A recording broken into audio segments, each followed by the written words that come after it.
चलिए good evening.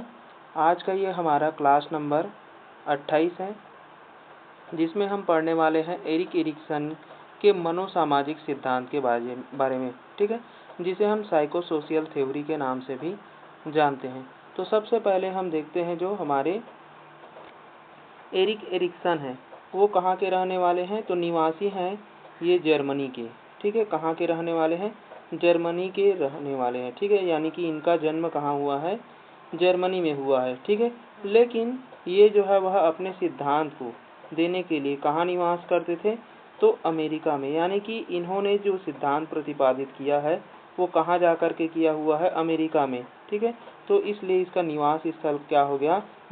Germany से लेकर के अमेरिका हो गया। ठीक है, अगर यहाँ से अगर क्वेश्चन आ जाता है तो जन्म में हम जर्मनी जानेंगे। ठीक है, जन्म से जर्मनी, और सिद्धांत को कहाँ दिया है? तो अमेरिका में दिया हुआ है। ठीक है, चलिए इस सिद्धांत के अन्य नाम देखते हैं क्या क्या है।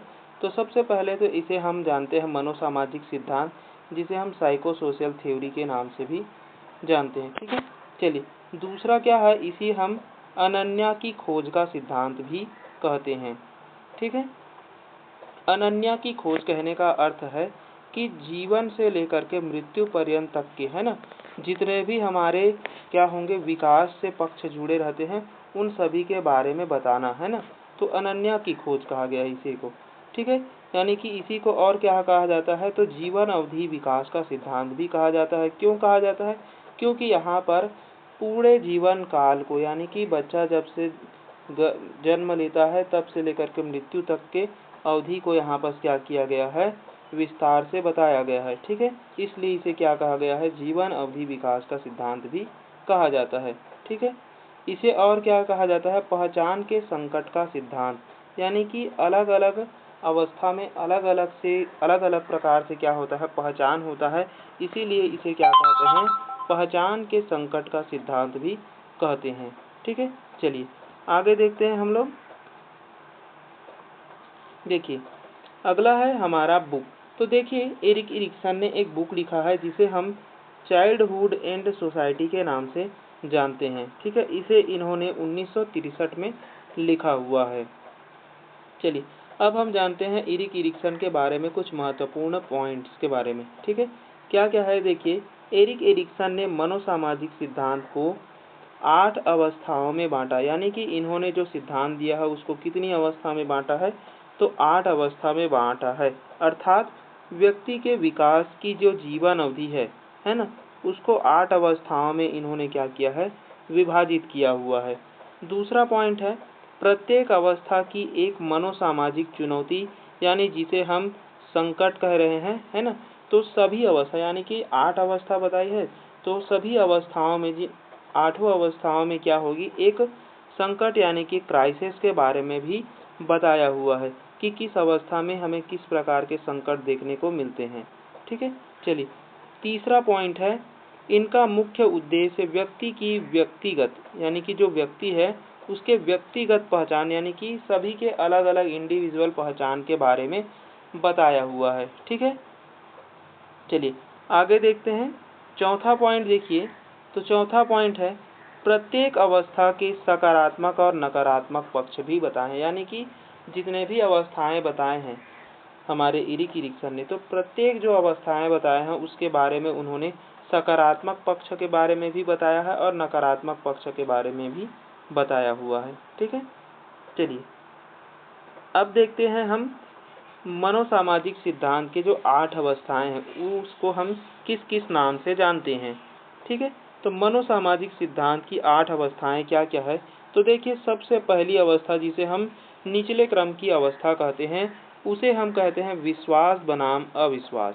ठीक है, यानी कि जब बच्चा जन्म लेता है उस समय क्या होता है? उसमें विश्वास और अविश्वास दो पक्ष शामिल हो जाते हैं। ठीक है, दूसरी अवस्था में क्या बताया है इन्होंने? स्वायत्तता बनाम लज्जा, यानी कि स्वतंत्र करने की इच्छा और लज्जा या शक के बारे में बताया हुआ है। तीसरी अवस्था में इन्होंने क्या बताया है? पहल बनाम दोष के बारे में। चौथी अवस्था में इन्होंने बताया है परिश्रम बनाम हीनता। ठीक है, परिश्रम और हीनता दोनों के बारे में बताया है। पांचवी अवस्था पहचान बनाम संभ्रांति की है, यानी कि यहाँ पर पहचान भी बनेगी और उस पर डाउट्स भी क्रिएट होते रहेंगे। ठीक है, चलिए छठवां है घनिष्ठता बनाम अलगाव। सातवां है जननात्मकता बनाम स्थिरता। और आठवीं अवस्था जो कि अंतिम अवस्था है, जिसे हम संपूर्णता बनाम निराशा के नाम से जानते हैं। ठीक है, तो ये है इरिक इरिक्सन के 8 अवस्थाएं। ठीक है, जिसे हम नीचे से पढ़ते चलेंगे। देखिए, सबसे निचले स्तर पर है विश्वास बनाम अविश्वास, फिर उसके बाद में स्वायत्तता बनाम लज्जा, पहल बनाम दोष आता है, फिर परिश्रम बनाम हिंता। ठीक है, उसके बाद में आता है 5वीं में पहचान बनाम संभ्रांति, 6ठी में आ जाता है घनिष्ठता बनाम अलगाव, 7वीं में जननात्मकता बनाम स्थिरता और 8वां जो है वह संपूर्णता बनाम निराशा है। ठीक है, चलिए अब हम एक एक करके इसको पढ़ते हैं। तो सबसे पहली अवस्था आ गई हमारी विश्वास बनाम अविश्वास का। तो देखिए, विश्वास बनाम अविश्वास, जिसे हम ट्रस्ट वर्सेस मिसट्रस्ट के नाम से भी जानते हैं इंग्लिश में। तो देखिए, यहाँ पर विश्वास कैसे बनता है बच्चे में।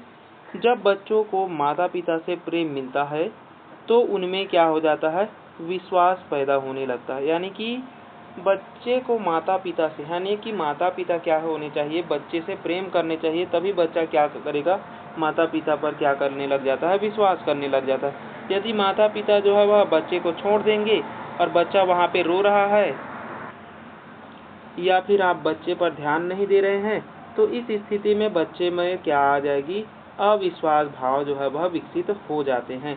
ठीक है, तो अविश्वास कैसे आता है, तो देखिए, जब माता पिता द्वारा बच्चों को रोते बिलखते छोड़ दिया जाता है तो उनमें क्या हो जाता है, अविश्वास भाव जो है वह पैदा हो जाता है।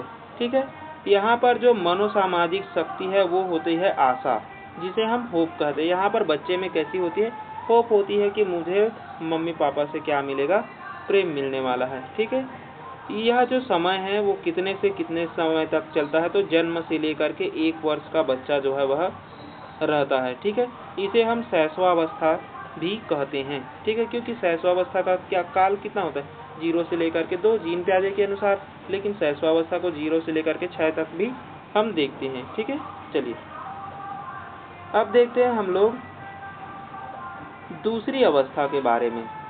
तो देखिए, दूसरी अवस्था क्या है, स्वायत्तता यानी कि स्वतंत्रता बनाम लज्जा या फिर शक, जिसे हम ऑटोनॉमी वर्सेस सेम या डाउट कहते हैं। ठीक है, इसका जो समय है वो 1 से लेकर के 3 वर्ष तक होता है, या फिर इसी को कहीं कहीं पर 2 से लेकर के 4 वर्ष भी लिखा गया। ठीक है, इसे हम प्रारंभिक बाल्यावस्था कहते हैं। ठीक है, देखिए, प्रारंभिक बाल्यावस्था कहाँ से कहाँ तक चलती है, तो 2 से लेकर के 6 तक चलती है, और ये वहीं पर से स्टार्ट हो जाता है ना, तो प्रारंभिक बाल्यावस्था भी इसे कहा जाता है। यहाँ पर जो मनोसामाजिक शक्ति है वो होती है इच्छा शक्ति की, यानी कि विल पावर की। तो यानी कि यहाँ पर बच्चे क्या है, इच्छा शक्ति जताते हैं, खुद की इच्छाएं जताते हैं। कैसी इच्छाएं जताते हैं, स्वतंत्र रहने की। इसमें बच्चा दूसरों पर निर्भर नहीं रहना चाहता, वह खुद से खाना खाना, कपड़े पहनना आदि चाहता है। यानी कि यहाँ पर बच्चा जो है वह क्या होना चाहता है, स्वतंत्र रहना चाहता है।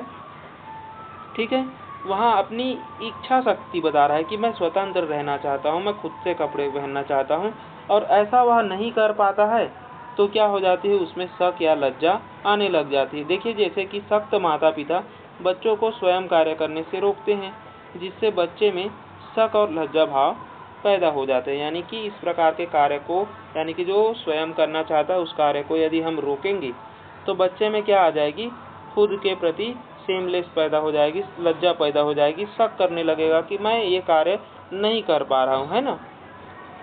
तो ये थी हमारी दूसरी अवस्था। चलिए आगे देखते हैं हम लोग तीसरी अवस्था के बारे में। चलिए देखिए, तीसरी अवस्था क्या है, तो तीसरी अवस्था है पहल बनाम दोष की, जिसे हम इंटिएटिव वर्सेस गिल्ट के नाम से जानते हैं। Initiative versus guilt. ठीक है, चलिए देखिए, इसका जो समय है वो 3 से लेकर के 5 वर्ष या फिर 3 से लेकर के 6 वर्ष, इसे भी हम प्रारंभिक बाल्यावस्था या फिर श्वेत अवस्था के नाम से जानते हैं। ठीक है, देखिए यहाँ पर जो मनोसामाजिक शक्ति है वो होता है हमारा उद्देश्य। यहाँ पर बच्चा क्या है, उद्देश्य के प्रति कार्य करने लग जाता है ना। किसके प्रति? उद्देश्य के प्रति। तो कैसे उद्देश्य के प्रति? तो यहाँ पर जो पहल करना चाहता है, इसमें बालक की जिज्ञासा बढ़ती है, जिसमें बच्चा पहल यानी कि नेतृत्व करना चाहता है, अर्थात किसी वस्तु किसी चीज के बारे में क्या करने लग जाता है, स्वयं जानने की इच्छा प्रकट करने लगता है। यानी कि बच्चा जो है वह यहाँ पर कोई भी वस्तु यदि देख रहा है तो उसको वो स्वयं करना चाहता है कि वो कैसे आया, क्यों आया, वो क्या है ना। इसके बारे में वो क्या करने लग जाता है, पहल करने लग जाता है, स्वयं जानने की इच्छा रखने लगता है। ठीक है। और ऐसा नहीं कर पाने की स्थिति में क्या हो जाता है, उसमें दोष आने लगता है। जैसे कि माता पिता द्वारा इस कार्य को करने से रोकना, टोकना, आलोचना करने से उनमें निराशा एवं दोष भाव क्या हो जाते हैं, पैदा हो जाती है। ठीक है। चलिए, तो ये था हमारा पहल बनाम दोष की अवस्था।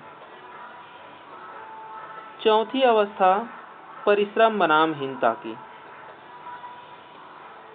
चलिए देखिए, चौथी अवस्था है परिश्रम बनाम हीनता की, जिसे हम इंडस्ट्री वर्सेस इन्फीरियोरिटी। ठीक है।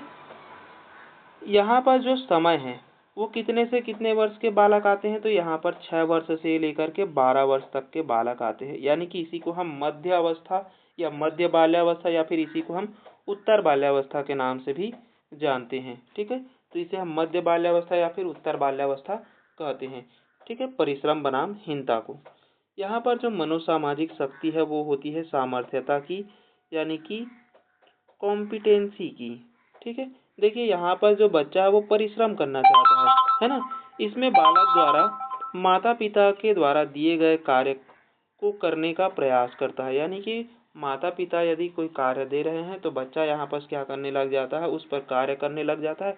यदि वह कार्य नहीं कर पाता है ना, तो उसमें क्या आने लग जाती है, हीनता आने लग जाती है। यानी कि देखिए, जब माता पिता द्वारा दिए गए कार्य बच्चों की क्षमता से अधिक हो तो बच्चे कार्य नहीं कर पाने के कारण उसमें हीन भावना यानी कि नाकामी की भावना जो है वह आ जाती है। यानी कि यहाँ पर बच्चा जो है वह माता पिता द्वारा दिए गए कार्य को नहीं कर पाने की स्थिति में क्या आती है, हीनता आती है। और अगर कर लेता, यानी कि कर लेता है नहीं कहेंगे, यानी कि अब वो क्या करता है, पूरी तरीके से उस कार्य के प्रति समर्पित रहता है, परिश्रम करने का प्रयास करता है। ठीक है। यानी कि अपनी सामर्थ्यता को पूरी तरीके से दर्शाता है। यदि उसकी कार्य क्षमता से यदि ज़्यादा कार्य दे दिया जाएगा तभी वो क्या हो जाता है, उस कार्य में विफल हो जाता है। और विफल होने की स्थिति में क्या हो जाती है, उसमें हीन भावना पैदा हो जाती है। ठीक है। तो ये थी हमारी चौथी अवस्था। चलिए अगला है हमारा पांचवी अवस्था। देखिए पांचवी अवस्था क्या है, तो पांचवी अवस्था है पहचान बनाम संभ्रांति की, जिसे हम आइडेंटिटी वर्सेस कंफ्यूजन कहते हैं। ठीक है। तो यहाँ पर जो समय है वो 12 से लेकर के 18 वर्ष, यानी कि इसी को हम क्या कहते हैं, किशोरावस्था की अवस्था कहते हैं। यानी कि किशोरावस्था में क्या है, पहचान बनाने की यहाँ पर क्या रहती है, जिज्ञासा रहती है। ठीक है। तो यहाँ पर जो मनोसामाजिक शक्ति है वो है कर्तव्य परायणता की। यानी कि यहाँ पर बच्चा जो है वह फिडिलिटी चाहता है ना। यानी कि उस कार्य के प्रति वो पूरी तरीके से क्या है, समर्पित हो जाता है। जैसे कि पहचान बनाना चाहता है, तो पहचान कैसे बनाएगा, इस समय बालक में आत्म पहचान, उद्देश्य की भावना, जिससे वह कौन है, किस लिए है आदि को जानने में उत्सुक रहता है। यानी कि यहाँ पर बच्चा क्या है, खुद की पहचान बनाना चाहता है। कैसे चाह रहा है कि वह अब जैसे कि कोई बालक है ना, तो वह अपने पिता के नाम से नहीं जानना, मतलब जाना चाहता है। वो खुद के नाम से क्या होता है, विकसित करना चाहता है खुद को, है ना, कि मैं खुद के नाम से क्या हो जाऊं, प्रचलित हो जाऊं, मेरे को लोग खुद के नाम से जाने, तो मैं कौन हूँ, किस लिए हूँ, क्या हूँ, है ना। इस प्रकार से वो सोचने लगता है और अपने पहचान बनाने लगता है। ठीक है। अगर इसी को नहीं कर पाता तो उसमें क्या आ जाती है, संभ्रांति आ जाती है। इस समय जब वह अपने उद्देश्य यानी कि जो भी उद्देश्य के अनुरूप कार्य कर रहा है ना, वो नहीं कर पाने पर क्या हो जाता है, भ्रम, यानी कि पहचान बनाने में जो संकट आ जाती है उसी को हम क्या कहते हैं, संभ्रांति कहते हैं। ठीक है। तो ये थी हमारी पांचवी अवस्था। चलिए आगे देखते हैं हम लोग छठवीं अवस्था को। चलिए देखिए छठवीं अवस्था क्या है, तो छठवीं अवस्था है घनिष्ठता बनाम अलगाव की। ठीक है, जिसे हम इंटीमेसी वसे आइसोलेशन कहते हैं। ठीक है, इसका जो समय है वो 18 वर्ष से लेकर के 35 वर्ष होता है, जिसे हम आरंभिक वयस्क अवस्था कहते हैं। क्या कहते हैं? आरंभिक वयस्क अवस्था। यहाँ पर जो मनोसामाजिक शक्ति है वो होता है प्यार, यानी कि हमारे लव। ठीक है, यहाँ पर देखिए जो घनिष्ठता है वो क्या कह रहा है कि इसमें व्यक्ति दूसरों के साथ धनात्मक संबंध बनाना चाहता है, अर्थात एक दूसरे के साथ आत्मीय भाव रखता है तथा मिलजुल कर रहना चाहता है, जिसे हम आत्मीयता कहते हैं। यानी कि यहाँ पर कोई भी व्यक्ति है वो चाहता है कि यहाँ पर उसको प्रेम मिले, प्यार मिले, है ना, एक ऐसा साथी मिले जो उसके पूरे जीवन काल में उसके साथ रहे, है ना। तो इस प्रकार से क्या हो जाता है, वह दूसरे के प्रति यानी कि दूसरे किसी व्यक्ति के प्रति क्या हो जाता है, घनिष्ठ भाव रखने लग जाता है या घनिष्ठता बनाने लग जाता है। ठीक है, तो ये थी हमारी घनिष्ठता। और यदि इसी के विपरीत यदि वह संबंध बनाने में असफल हो जाता है तो क्या हो जाता है, अलगाव की स्थिति महसूस करने लगता है ना। दूसरी तरफ जब आदमी दूसरों के साथ घनिष्ठ संबंध नहीं बना पाता तो वह सबसे अलग रहता है, जिसे हम क्या कहते हैं, अलगाव कहते हैं। ठीक है, चलिए अगला देखते हैं हम लोग 7वां पॉइंट। देखिए 7वीं अवस्था क्या है, तो 7वीं अवस्था है जननात्मकता बनाम स्थिरता की, जिसे हम जनर चलिए जिसे हम क्या कहते हैं, जनरेटिविटी वसे स्टेग्नेशन कहते हैं। ठीक है, चलिए आगे यहाँ पर देखिए जो समय है वो क्या होता है, 35 से लेकर के 65 वर्ष या फिर कहीं कहीं पर 60 वर्ष लिखा रहता है। ठीक है, इसे हम मध्य वयस्कावस्था कहते हैं। ठीक है, यहाँ पर जो मनोसामाजिक शक्ति है वो है देखभाल की, यानी कि केयर की।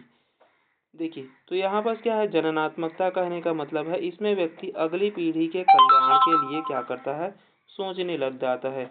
यानी कि यहाँ पर कोई भी व्यक्ति है जो 35 से लेकर के 65 वर्ष के बीच में पहुँच जाता है, वो क्या करता है कि अगली पीढ़ी के बारे में सोचने लग जाता है, उसके कल्याण के बारे में क्या करने लग जाता है, सोचने लग जाता है। ठीक है, और यदि वह इस कार्य में असफल हो जाता है, यानी कि स्थिरता कब आएगी, जब दूसरी तरफ जब लोगों में इस सोच का विकास नहीं हो पाता, उसमें स्थिरता आ जाती है। ठीक है, यानी कि अगर जो जन्नात्मकता है ना, वो अगर नहीं आता है तो उस व्यक्ति में क्या आ जाएगी, स्थिरता आ जाएगी। ठीक है, चलिए आगे देखिए, आगे है हमारा लास्ट अवस्था, जिसे हम 8वीं अवस्था संपूर्णता बनाम निराशा कह रहे हैं। ठीक है, तो देखिए संपूर्णता बनाम निराशा क्या है, इसका जो समय है वो 65 वर्ष से लेकर के आगे, यानी कि प्रौढ़ावस्था, वृद्ध अवस्था कहते हैं। ठीक है, मृत्यु तक चलती है। ठीक है, यहाँ पर जो मनोसामाजिक शक्ति है वो होती है परिपक्वता की, मेचुरेशन की। संपूर्णता क्या है, इस स्थिति में आदमी की अधिकतम इच्छाएं क्या हो जाती है, पूर्ण हो चुकी होती है। वह अपने भविष्य के बजाय अपने बीते हुए कल को याद करता है।